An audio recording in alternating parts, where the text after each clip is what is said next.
ಆದಷ್ಟು ಬೇಗ ಆ ಮಾಗಧನನ್ನು ವಧಿಸಿ. ನೀನೇ ಯಾಕೆ ಬಂದೆ? ಇನ್ಯಾರು ಬರಲಿಲ್ಲ? ಯಾರು? ನೀವು ಒಬ್ಬನೇ ಬಂದ್ಯಾ? ನಾವು ಒಬ್ಬನೇ ಬರ್ಲಿಕ್ಕೆ ಕಾರಣ ಮತ್ತೆ ಆ ಸೆರೆಮನೆಯಲ್ಲಿ ನುಸುಳು ಬರ್ಲಿಕ್ಕೆ ನನ್ನ ಜೀವಕ್ಕೊಂದು ತೊಂದರೆ ಆಗುದಿಲ್ಲಲ್ಲ, ಹಾಗಾಗಿ ನಾನು ನುಸುಳ್ಕೊಂಡು ಬಂದವ. 87 ಮಂದಿಯಲ್ಲಿ ಅವಿರೋಧವಾಗಿ ನೀನೇ ಯಾಕೆ ಆದ್ಯಾ? ಅವಿರೋಧ ಆಯ್ಕೆ ನಮ್ದು. ಇನ್ನೂ ಅವಿರೋಧ ಆಯ್ಕೆ ಆಯ್ತಾ ಮಾರಾಯ? ಅವಿರೋಧ ಆಯ್ಕೆ ಆಗುದು ಯಾವಾಗ? ಯಾವಾಗ? ಒಂದೇ ರೀತಿ ಕಷ್ಟ ಎಲ್ಲರಿಗೂ ಒಂದೇ ಸಲ ಬಂದಾಗ ಆಗುವ ಆಯ್ಕೆಯೇ ಅವಿರೋಧ ಆಯ್ಕೆ. ಎಲ್ಲರಿಗೂ ಒಂದೇ ಸಮಸ್ಯೆ ಆಗಿದೆ, ಎಲ್ಲರಿಗೂ ಒಂದೇ ಸಮಸ್ಯೆ.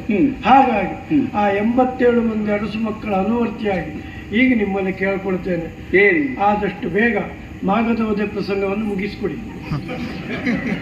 ನೋಡು, ನೀವು ಬರುವಾಗೆ ತಡೆದು ಬಂದಿದ್ದೀಯ, ಮತ್ತೆ ಬೇಗ ಮುಗಿಸ್ಬೇಕು ಅಂದ್ರೆ ಆಗ್ತದ ಮಾರಾಯ? ಯಾವತ್ತೂ ಹಾಗೆ, ನಾವು ಬರುವಾಗ ತಡೆದ್ರು ಮುಗಿಸುವುದು ಬೇಗ ಅಂತ.